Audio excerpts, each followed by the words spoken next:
You can be denied low-income housing for a lot of reasons, and some of them may surprise you.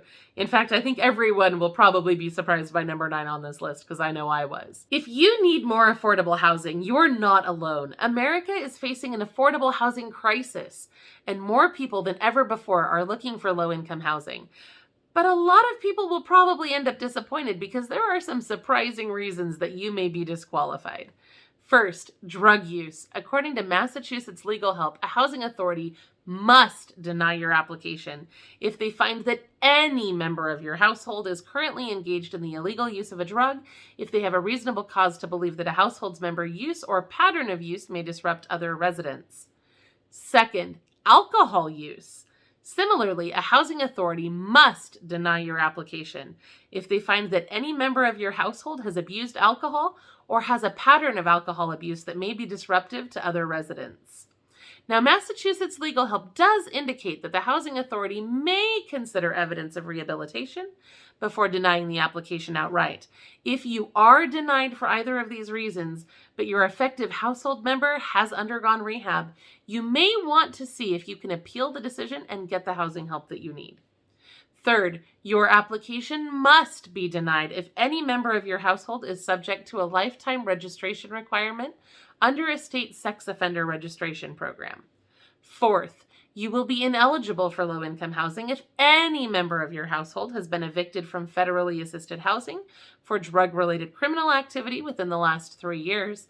It appears that the only way around this is to prove that the person involved completed a supervised, approved rehabilitation program, or to prove that the person involved has died or is in jail or is no longer in your household. Those are the musts for federal public housing. If you meet any of those requirements, the housing authority must deny your application.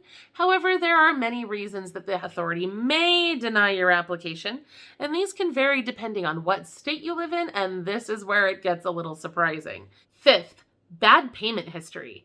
If you have a history of not paying your rent, then you may be denied public housing as well.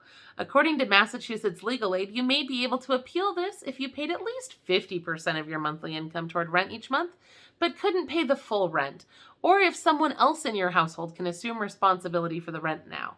Sixth, you may be denied if you cause damage or destruction of property at a prior residence. This is considered something that could have a serious effect on the public housing development and your neighbors, and is a reason that you could be denied. Seventh, you can be excluded if you've engaged in any criminal or discriminatory history that could interfere with or threaten other tenants or housing employees. Now, that's the official rule, but some housing authorities take it much further. In fact, a Birmingham housing official told Human Rights Watch, quote, approximately 30 people a month are arrested when they get their backgrounds checked, even for parking tickets. That's the most common, end quote. Misdemeanor charges, even very minor ones, can also disqualify you from public housing. Eighth, your application may be rejected if you have a history of disturbing your neighbors or interfering with their right to peaceful enjoyment of their units. Ninth, and this is the one that I found the most interesting, you may be denied public housing if you have displayed living habits or poor housekeeping at a prior residence. The argument here is that if you're a bad housekeeper, you may pose a threat to the health and safety of your neighbors. I'm assuming that they mean really extremely bad housekeeping that leads to pests and mold growth, because they specifically state that this would have to pose a substantial threat to your health or safety, or that of other tenants or public housing employees, or would adversely affect the decent, safe, and sanitary condition of all or part of the housing.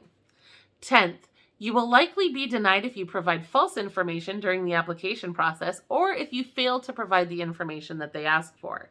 Submitting false information on your application will disqualify you for at least 3 years, so don't do it.